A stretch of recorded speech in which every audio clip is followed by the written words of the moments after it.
Everybody's good? Hello, everyone, and welcome to the 2025-26 Student Government Election Open Forum. I invite all students and members of the public to join us here in the CSU Hearth Lounge for the next hour. My name is Rebecca Jay, and I'm the current Student Body Vice President and the Election Commissioner. Today, we will be hearing from our student groups for fee referendums and constitutional amendments. We will also be hearing from our president and vice presidential candidates. First, I would like to invite the chair of the Student Allocations Committee, Andrew Colleran, to speak on the activities fee. Alrighty, okay. So just to give a little bit overview of the student activity fee, is basically the fee that goes over all student life. So there's roughly 26 different areas that talks about that. So it could span between the campus recreation, LGBT center, women's center, veterans center, student activities, so on and so forth. So to get down into the nitty-gritty and the numbers, we're looking for a 6.22% increase for next academic year. So that increase will relate to actual cost from $9.81 to $10.42. So that's roughly a difference of 40 cents for this recommendation. So this recommendation has gone through the Student Allocations Committee, which I'm currently chair of. It also went through the Senate budget meeting that was roughly 8.5 hours long. So it has gone through a strenuous process, and we had created a really good budget philosophy for next fiscal year. So that budget philosophy kind of has three main aspects. So the first aspect of it would be compensation, and it's keeping up with the rising costs that come with that compensation. So like a lot of living expenses and inflation, the compensation of members within the student activity fee has increased as well, namely within the full-time equivalent staff within student activity fee administration, student activities administration, and campus recreation. So those increases in compensation through salaries and fringe benefits is something that's already been negotiated, already been highly looked at for possible changes for next academic year. And we're also looking at student compensation and seeing how the compensation changes from the operating assumption of a minimum wage of $12.50 to $13 an hour. And our final kind of aspect of looking into our budget model is analyzing a couple of different areas and seeing which areas has the a lot of student outreach and how we could invest more into them. So those main three areas we looked into was food pantry, gender and sexuality, and KIC.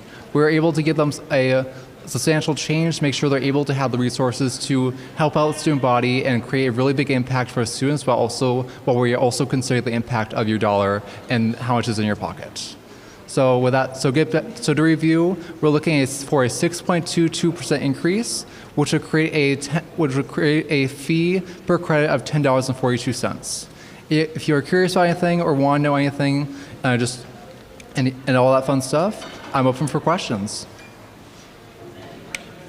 We will now be allowing any questions from the audience. If you have a question, please raise your hand and I will bring a microphone to you so that we can hear you.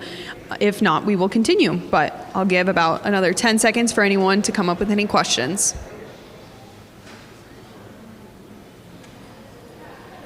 Last call for questions. Okay, thank you, Andrew. Yes, thank you all for your time. Next, I invite Kevin Beisman, MSU's Director of Athletics, to speak on the intercollegiate athletic fee. The student government recommends and supports a 5% increase to the intercollegiate athletic fee for fiscal year 2026. And here's Kevin to share a few words. Thank you, Rebecca. Good afternoon, everyone. As Rebecca mentioned, I'm Kevin Beisman, Director of Athletics, here to speak in support of our proposal for a 5% increase to the athletic fee. As Andrew mentioned, this has gone through an arduous process that included an athletic fee advisory committee group that had about 10 meetings prior to our presentation. We were very fortunate to have strong student government leadership and representation on our athletic fee advisory committee, and Rebecca and Andrew. And I think their consultation early on in that process, I think we had aspirations of looking at a more significant increase that would have allowed athletics to go to the max fee of $6.25. That's where a lot of our peers in the system are. And through that consultation process and working very closely with Andrew and Rebecca and other student government representatives at that time, it became clear, in the face of other increases that we're anticipating relative to tuition and those types of things, that given the economic environment, that this was not the appropriate time to seek that increase to the maximum. I would also note that we were very fortunate last year to have a $1 per credit hour increase to the student fee that really helped close a very significant gap that was driven by inflation that had persisted over a long period of time, that had driven a gap between the amount of student fee support and where it needed to be adjusted for inflation.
Hi. So as a current member of the current student government, I've noticed that there is some stigma around the idea of student governments. And my question is, what are you planning to do to make one student government more accessible and transparent, but also demystify the idea that certain students might have of student government in order to make the idea of student government more appealing to the student body in general? Yes, thank you for the question. That's something that we have been actively conversating about as well. Like when it comes to student government, it is something that, as like someone who's been in student government for the past 2 academic years, it has been something that has been a little bit mystified, like put on a pedestal. So I think a really big thing we want to focus on is just making sure we have as much communication as possible, not just to the Senate, but every every member of the student body as much as possible. And it's making sure we just have as much communication as done just make student government more open as an organization. And just making sure there's more outlets and more avenues for people to come to student government and have those conversations with us. So we're looking to do that through having more open town halls, actively talking about the Senate meetings, where it's at, and like what's actually happening in the Senate meetings, and just making sure we have open gallery, like for people to voice their concerns about student government through open forum, announcements, and just general conversations with student representatives. And like it will be a really good thing we want to emphasize for people to do have the energy to come to student government to make that conversation. But just looking at the attendance for this open forum here, like there's some people that just don't have the energy to go to student government. So for those people who don't have the energy, I personally will have the energy to go to them. Over this past semester, I've been actively working with a lot of student organizations just to hear what their thoughts are, what they think about the student body, what they think could be done to improve the university, and also improve their living standards as people living in this university. So I've been talking to student events teams, Student Nursing Association, honors, veterinary story of life, and so many more different areas to make sure that if you don't have the energy to come to us, I will have the energy to come to you, and that has not changed this semester. It will not change next academic year or any time after that. Thank you. Moreover, we have also made sure that student government, at least for our party, is very inclusive. So just between the two of us, we have represented a lot of different communities. Talking about that, I am an international student from Nepal. Andrew is representing students from this country. He's representing on-campus students. I am representing off-campus student as well, and we have 18 other candidates in our party who are from different communities. Talk about CSET, College of Allied Health and Nursing, College of Business, Humanities, Social Science. We have representative from each and every school, ensuring that each of the student from 15,000 students gets their voice heard to student government, and that is what we are about. We want each and every voices that have been unheard to be heard, at least in our academic year. Go ahead. Alrighty, so this is a question more for the vice presidential candidate. When you answered a question asked earlier, you said that you were going to do whatever the president told you to do. How are you going to make sure that you ensure checks and balances within your not only executive cabinet, but also your expanded cabinet, and make sure that you fulfill your duties as vice president and you do argue the other perspective? So that is one thing me and Andrew have always discussed. Like, we have always said that we will help each other out, but there will be points where we will have different opinions on ourselves. And what we have said is we will be open to communication. We won't be biased towards certain student group or certain opinion, because that is where we stand. We have to be unbiased because we'll have to represent different students with different culture, background, political interest. And that is how I will be doing. I will be listening to each and every student before making my own judgment. And only then I will make that judgment, and then I'll decide what I have to do. Perfect.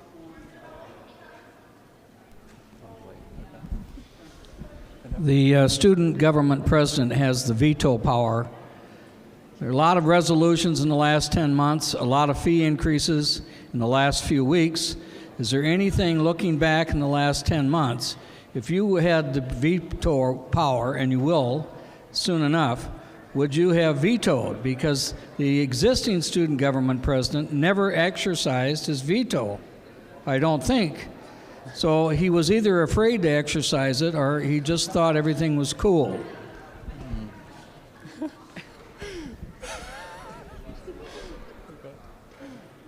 driving. Okay. Doing it again. Okay. So just to be frank with you, David, like when it comes to the power of veto and like analyzing and seeing if I would want to use it for this academic year and next academic year, just to be frank, heck no. Like there's a lot of opportunities in the Senate. Like we have 30 senator seats, we have a vice president, president, and speaker. Like there's a lot of different voices in the student body.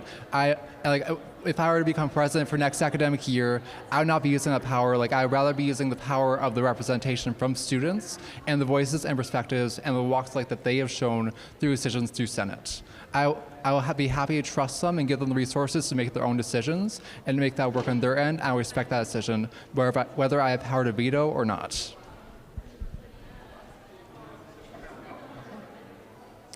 Any other questions from the gallery at this time?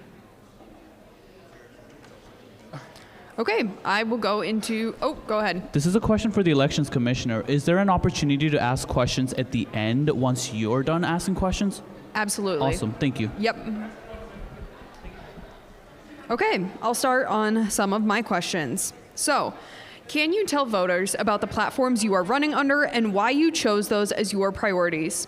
Yeah, so just to go like on general like macro level view, like of the bird's eye, like we really focus on our party kind of idea, like how do we empower as many students as possible to make active change and active like resources here on campus. So we wanted to make sure we can empower people through communication, transparency, and inclusivity. And it's like we really focus on that and making sure we just have an inclusive environment just as much as possible for our current campaign, but not just for our campaign, but for the following academic year and anything that comes during or after that. And like just going to the weeds a little bit, like we have 7 core policies we want to focus on for following academic year. They are creating a stronger university community, reasonable student compensation, outreach to other universities, oh God. Strong student financial affordability. What was that? Parking and transportation affordability, and the fair 2026 dining contract, and open educational resources. So just to dive into like 1 or 2 of those, the biggest one that I'm currently advocating for is open educational resources. So with those resources, we are looking into the kind of expenses that a student would have for just being in this university. Like there are some expenses that students have, say for living on campus and also academics and tuition. That could be deferred through e-services through debt, but there are some expenses such as textbooks, subscriptions, and other kind of learning resources that are an out-of-pocket cost for students. And it's hard for them to have that be deferred to them and have that be something that can be hard to stomach for a lot of people. So I would be actively working with library services, student government, and any other ways to make sure that open educational resources are available to as many people as possible. And even if we can't get the amount to zero for people to like pay for out-of-pocket expenses, I do want to minimize it as close to zero as possible. And another thing I really want to focus on is outreaching to other universities. Like there are a lot of ideas I found out between different conversations with people where I'd be talking to different organizations, the other people in the party, but I also recognize that all our ideas that we have, while numerous, is not every single idea. I want to keep listening to people. I want to keep having conversations with as many people as possible with as many different perspectives. And there are 6 other universities in the Mid-State system across Minnesota that are able to just have their very good ideas, very good perspectives, and ways to improve the university. And I want to have a conversation with them and just have Joe reach out to them and just see what kind of ideas they have, what kind of struggles they're going through, and how that parallels with the struggles and ideas that we have here at MSU Mankato, and seeing if there's ways that we just can make change without reinventing the wheel. What was the question? Yeah, so just to repeat the question, so please tell us about the platforms you're running under and why you chose those as your priorities. So the platform that we are running under is simply empowering all the students in the campus, and we are planning on achieving that through being transparent, being inclusive, and communicating what we have thought for students effectively. We want each and every student to hear us, and in return, we will hear each and every student. That way, we will empower them because we understand the struggles that every student faces, be it about the financial burden, be it about academics, be it about transportation. All of those burdens will be heard by us, and we will help them reduce those burdens by empowering them. Great. Okay, next question. So this ties in a little bit with the last one, but what are the major challenges you feel our university is facing, and what do you plan to do to continue working with all bargaining units to continue facing these challenges and make positive change? Okay. So like with a lot of different areas and as complicated systems like universities, there are a lot of challenges. So I'm just going to dive deep into one of them right now. So basically, another big thing I want to advocate for is reasonable student compensation and making sure that there's as much student compensation that is utilized for students. Like when it comes to student employees, like they are often a lifeblood of this university. They work a lot in CSU, campus recreation, helping out with classes, and so much more. And they're the thing that makes the clockwork of the university just keep moving and keep operating. Same thing goes to graduate assistants. Like these people are really good at what they do for education and helping our students out. Like especially for incoming students into this university, they often are taking general courses that have their graduate assistant be their first impression of this university and the education it teaches. So I really want to just emphasize how important these roles are to university and making sure they get as much compensation as they can to offset their ability to be human beings in this university. Because like when it comes to being in this university, there are a lot of living expenses. And like while tuition and live on campus are things that can be deferred through e-services, there's often stuff like that can't be deferred, like say getting Chick-fil-A or going to or housing, like just buying clothes or buying the clothes that you wear on your back. Like getting those expenses are often have to be offset through active income for a lot of students. And when it comes to student compensation, and that active income sometimes cannot be enough. So we want to look actively with bargaining units such as budget submeets and having conversations with the system office to see what kind of ways can be done to make sure we have this reasonable compensation that is competitive with the living expenses of students in this university and what can they do to thrive in this university even more than what they are right now. So yeah. So one big problem that this university is facing is, I think, providing jobs to students and providing proper wages that the student deserve. Being an international student myself, I am limited to only working 20 hours, that too on campus. And I know a lot of international students who have not got their job and they do not have options to go outside and work somewhere else, be it McDonald's, Targets. We do not have the option to do that. And providing, when I first started off as an international student, I remember I was paid around 10 point something, and I started working with Sodexo, and that is a huge problem because just $800 a month is not sufficient for any student to pay their rent or food or anything. So that is one thing that we plan on working with, is giving fair compensation to students and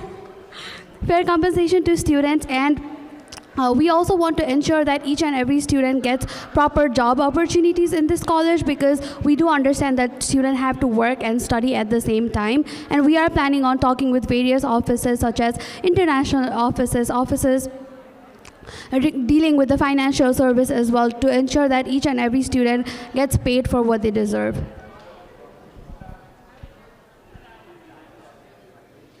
Okay. We have another question in the gallery.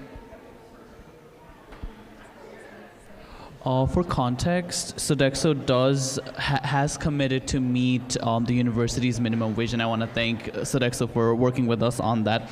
I want to draw back to your platform and the previous question that you particularly answered in terms of communication. I know you mentioned you'll be working to communicate more with the students. What strategies do you have in mind, particularly on expanding the communication that goes out to students overall? Yeah, so I think this ties into a little bit with the previous question as well, where I just want to make sure there's more active avenues for students to have a conversation. Like especially with working in the Senate as well for the past 2 academic years, there was so many different points to just talk to your constituency, have an active conversation, but there's not too many active avenues to make the conversation happen. Like looking at the active resources of the university right now, like one of the biggest kind of avenues would be the Residence Hall Association, where you just have a general conversation with people about, as a residentialized senator, with other floor representatives. I want to create more kind of areas that would be there to have senators and have other representatives of student government have active conversations with other students as well. So that'll be through having more town halls, through having more initial outreaches to different student organizations, just getting active feedback from them and seeing how that works. Like there could be direct conversations with leadership within student life that could be affecting everyone just as a student body, and even if there's not too many active conversations being had towards student government to create that conversation, I'll be more than happy to be the active person to create that conversation for other people as well, and make sure that works and make sure it's stable on at least a semesterly basis, to make sure that we have those open networks, because those open networks are important. Go ahead. Awesome. Now I know there was a question mentioned about veto by someone in the gallery. I do want to make a comment. It is probably that the student body president currently believes in the democratic system of the Senate, and that is why they haven't vetoed any of the resolution. Now, what I do want to ask you about is parking and transportation, and I know you said parking is a big priority. As a student, as the student body president, will you make a commitment to the students that the free parking will not go away under your watch? Just a simple yes. Thank you.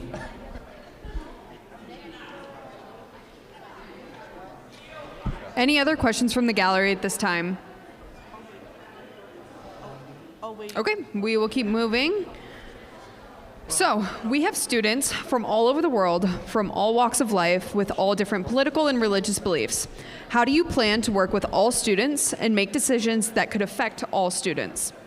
I think I've covered a little bit of this question before itself. So again, going back to the same example that I gave, just look between the two of us. We are from two different communities representing multiple different people, because we have covered a lot of people. And talking about our senators, we have senators from different political backgrounds, different cultural beliefs, and we do understand that each and every senator has a voice. And that is one reason why we wanted our party to be diverse, because we do understand that there are multiple people. There are 15,000 students in this university. That is 15,000 voices, and we want to make sure that we as student leaders hear all of that 15,000 voices. We want representative for each and every student, and that is something that we are working on, is representing each and every student, no matter if they are the minority community, if they have always been heard, if they have never been heard. That is our priority, that in our party and in our academic year, each and every student's voices are heard, and we will reach out to you guys. We will reach out to each and every student organization. We promise you guys that we will come to you. If you don't want to come to us, we will ask you what problems are you facing, and we will make sure that our plans and policies support the solution for your problem. Yes, and I think this kind of sentiment has been echoed a lot already. Like, we want to make sure that there are a lot of voices in this university, and we want to make sure as many voices as possible can be empowered and heard. Like, we have been actively working for us within our party, where we want to have as many different walks of life be under Empowered Mavs and be under our kind of vision of what we want this university to be. And that vision has been created through active conversations with people who've gone through these active points of life and these active points of just living as a human being. Okay. Any questions from the gallery at this time? Okay. I believe this was somewhat brought up earlier, but what would you say to someone interested in learning more about student government who has no idea what student government does? Very first thing I'd ask is, like, what do you want to know? What are you passionate about as a person, and what do you want to know about what this university is as an organization and how you can improve it? Because I confidently say, no matter how far you are in your academic journey, what major you're doing, what kind of interest you have in this university, student government affects you, and you can affect student government, and it can align with whatever efforts you have. Like, we have so many different areas within the organization of student government. We have committees focused on 6 voting fees. We have 6 coordinator-based committees, and we have so much more. And if you have absolutely any interest and you want to know about student government as an organization, I'd be happy to provide that information. Whether that you want just a whole encyclopedia of the organization that I've learned from my past 2 years, I'd be happy to sit down with you and have a two-hour conversation. But if you just want to know how a certain committee works and how you want to improve the university through that committee, I'll also be happy to have a 5-minute conversation. I just want to make sure I get to listen to what you want through student government and what you want through just as a general interest as a person, and how I can meet your interests and how I can empower you as a person. I would simply say student government is a group of student leaders who work together, who serve as a bridge between the administration and student body. We have student leaders representing each and every community, and you do not need to know everything about student government to come and join us. Trust me, this is my first time joining student government, and I am joining as a vice president. That is because I have the enthusiasm, the zeal, and the interest to advocate for people. My entire life, I've advocated for issues that matter to me. I've advocated for equity, inclusion, and that is something that you need. If you have the zeal and the enthusiasm to help students, to be their leader, or just have that leadership quality, and you know that you will be there to help the people, then come, student government is for you. If you want to empower students, if you want them to be heard, this is the place for you. I think that's everything I would say to somebody who is interested in learning about student government. Okay. What are some of your personal goals in the next year, and how do you plan to balance that with your responsibilities of possibly becoming president and vice president? Yeah, so my personal goals is just a really short list. Just continue to develop as a person and just continue having a strong academic performance and just thriving in classes. Because like when it comes to being a student in this university, you are person first, student second, student leader third. And I'm not going to break that philosophy if I do become president of this organization. But I do also recognize that being part of student government has helped me help all these three aspects, and they've all been able to complement each other, not work against each other or need to be a balancing act for it. Like everything was able to be, if done correctly, intertwined and able to just thrive as a conglomerate as opposed to separate ideas. So I'm looking forward to whatever future might be with student government, and it's combining my goals of being a person through student government. So as I talked earlier, I'm a nursing major. So next year I'll be entering my junior school, and I just got accepted to nursing school. So my personal goal would be being a better nurse, I think, and learning from clinicals as much as I can. And on top of that, I have responsibilities with KIC, ISA, NESTCOM, which is the Nepali student organization here on campus, along with speech and debate team. So it's just being a good leader to all the organization that I am representing right now. And I plan to balance that with being vice president at the same time, with strong commitment, proper time management, and having that calendar and making sure that I set my priorities right, so I do not miss due date for my assignment, or I do not miss any meetings that I have to attend. And that would be my entire goal, and also communicating with my partner Andrew for every single thing, like every small step. Okay, go ahead. Yay. I don't know if I need to stand, but I stood. So on your platform, you have the communication with other universities. I'm not sure how familiar you are or aware with the organization, but there's already an organization in place that does allow for the communication of all the 7 Minnesota State student body presidents, called Students United, and being active through there.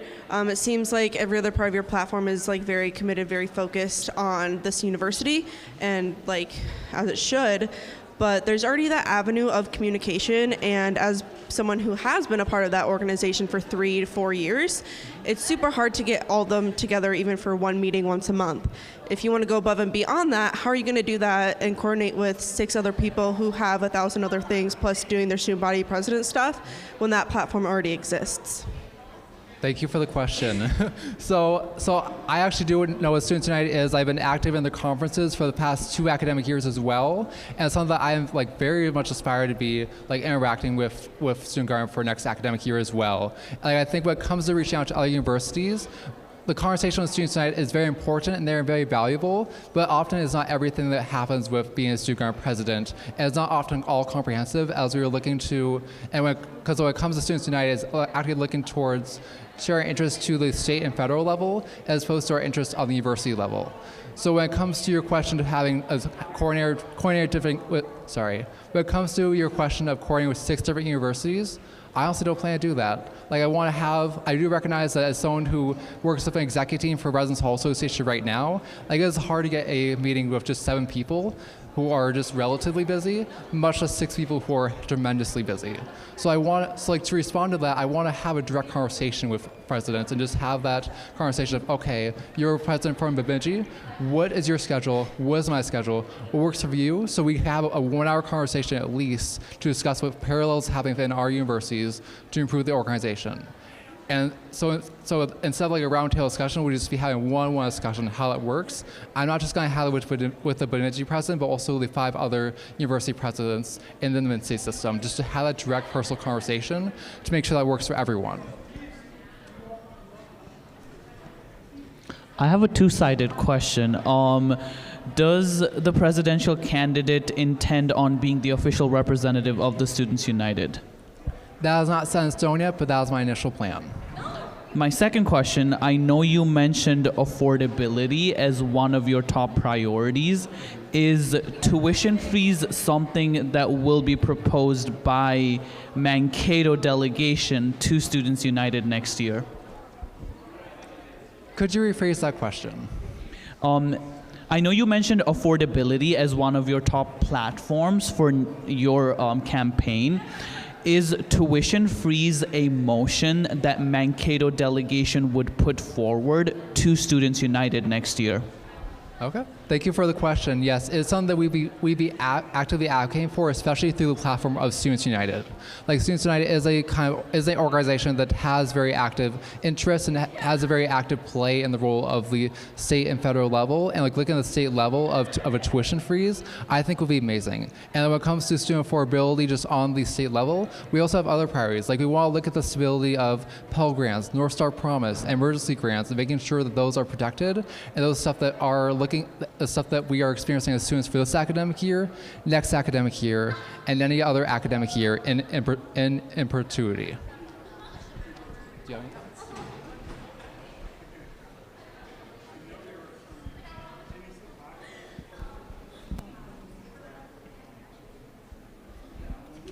I don't want to talk about statewide issues. I want to talk about domestic issues. Housing. There seems to be a constant rumor out there that many management firms in the Mankato area that have apartment complexes, they're not the owners, they're the management firms.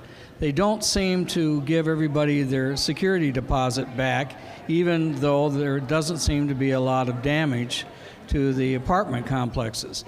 Do you think some of these things are worth investigating? Personally, I have lived off campus for the past 2 years, and I've personally never faced that issue where my security deposit was not given, and that was something that I was not aware of. But yes, if that is the case, if the housing apartments and all those management are not giving students back their security deposit, then yes, we will definitely look into that. Yes. And just to add on to that as well, I do think it is something that would be a priority for next year's student government, because like I have talked to many constituents already who has gone through that process as negatively affected by it. So it'll be a priority that we'll be happy to have a conversation with the Legislative Affairs Committee and see how that goes for next academic year. Any other questions from the gallery at this moment?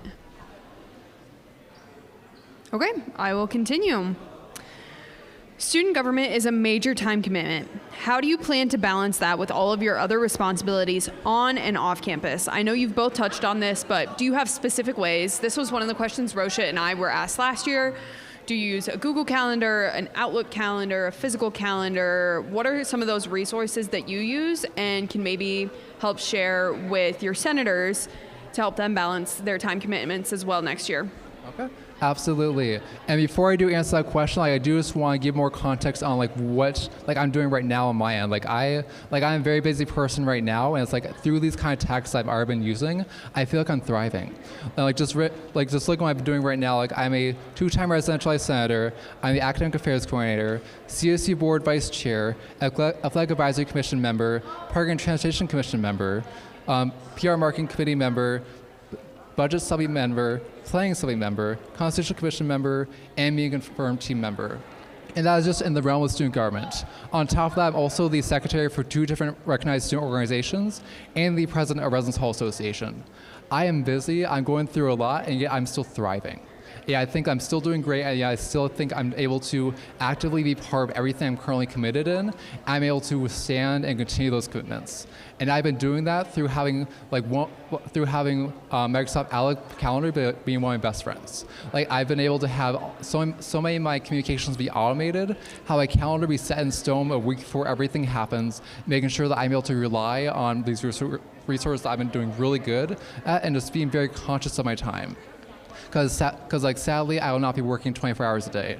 I'll be taking care of myself. I'll be sleeping 8 hours a day and doing the best I can on top of that. So I'll be looking to just be very conscious of my time as it continues, and just keep going. Because with how much I'm doing right now, I think that my work right now is similar and comparable to what we'll be having for student government president for next academic year. And I would say if it's going as well as it is right now, I greatly look forward to it. I think I relate a lot with that to Andrew, because I am heavily active on campus as well. Just a few examples, I am involved with ISA, KIC, honors, speech and debate team, where I have to travel every other weekend, which is a lot of work. And along with that also, I am an event coordinator for NESCOM, which is the Nepali student organization here on campus. And still, I am in a very good academic standing, and that is something because I have learned to set my priorities straight. I have learned to have that time management and set my calendar and make sure that I don't miss any deadlines. And that is something that I heavily suggest everybody to do, is just be careful what you're doing. It's okay to work at I work 2 jobs as well, so I understand that you have problems and you have a lot of things in your plate, but if you prioritize your schedule, if you have a proper time management, and if you communicate properly, you will not struggle. And that is one thing me and Andrew, we talked the very first time we actually talked through Zoom. I told him, I have a lot on my plate and there might be times where I might not be able to be present every time. And he's like, that's okay, you are a student first. And that's the same thing we have been saying. We are students first, but we have to communicate, because there will be times where I have to work more than what I'm required to, where he will have to work more than what he is required to. But if we set our priorities right, communicate effectively with each other, along with all the senators that we have, then we will be able to manage everything, all our responsibilities, along with being a president or vice president of student government. Okay, that was my final question. I'm going to ask one last time for any questions from the gallery.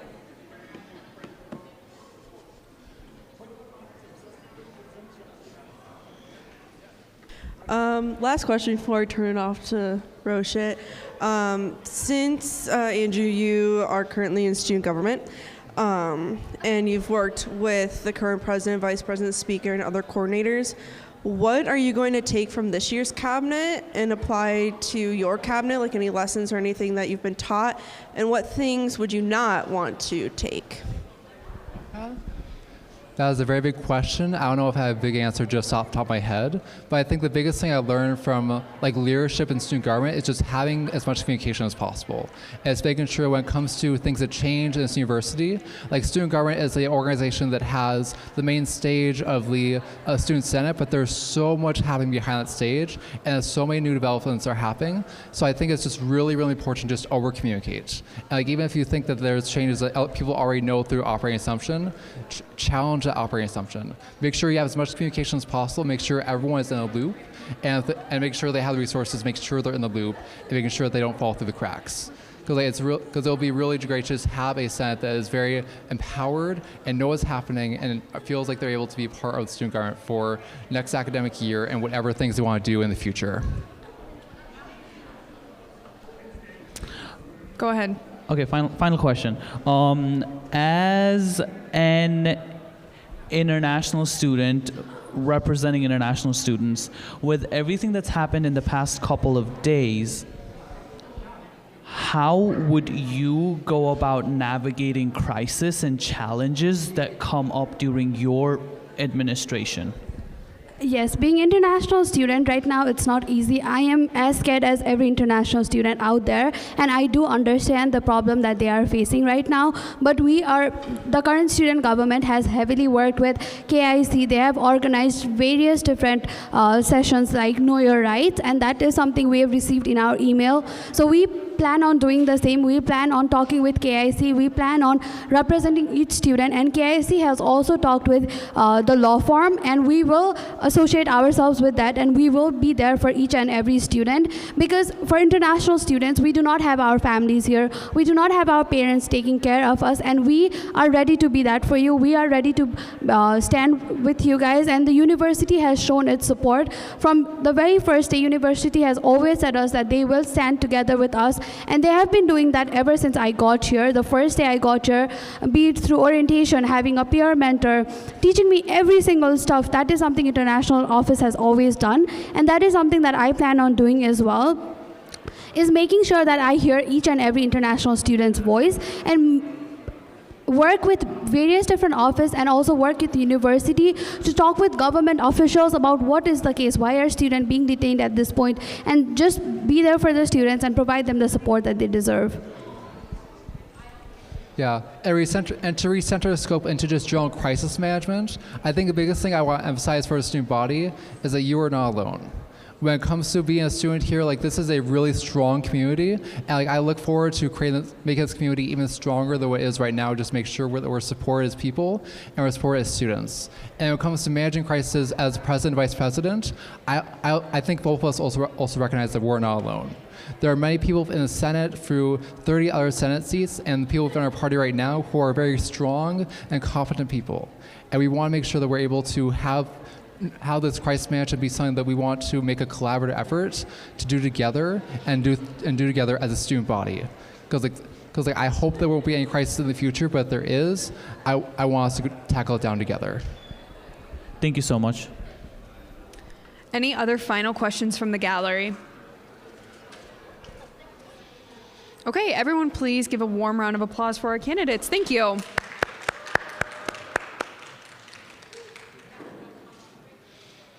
Okay, a few reminders for everyone. This year's candidate guide and informational documents about the fee referendums and constitutional amendments that we've heard about today are now available on the MNSU website for anyone to view. Voting will be open this coming Monday, April 7th at 8 a.m. and will close Tuesday, April 8th at 6 p.m. We encourage all students to vote and allow your voices and opinions to be heard through your vote. Thank you all for coming today to today's open forum. If you have any other questions for any of our speakers today or for myself, please feel free to reach out to them directly or to me. Thank you and have a good day.